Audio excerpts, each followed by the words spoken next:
Достар, сәлем. Бүгін сіздермен өте оңай жасалатын бисквиттің рецептімен бөлісетін боламын. Бұл рецепттің құрамы тек 3 заттан тұрады, сондықтан да видеоны соңына дейін тамашалап, менімен бірге болыңыздар. Алдымен 5 жұмыртқамызды алып, миксердің ең аз жылдамдығынан бастап, бірте-бірте арттыра отырып, кемінде 5 минуттың көлемінде миксерлейтін боламыз.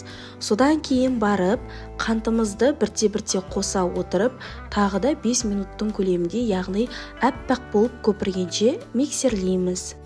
Яғни біздің массамыз 2-3 есеге дейін ұлғаюы қажет. Және де достар, тағы да еске сала кететіні, жұмыртқа бұл жерде бөлме температурасында болуы қажет. Одан кейін барып, алдын ала електен өткізілген ұнымызды 2 немесе 3 бөлікке бөліп массамызға қосамыз, және бұл жерде миксердің ең аз жылдамдығында миксерлейтін боламыз. Ұн міндетті түрде електен өткізілуі қажет.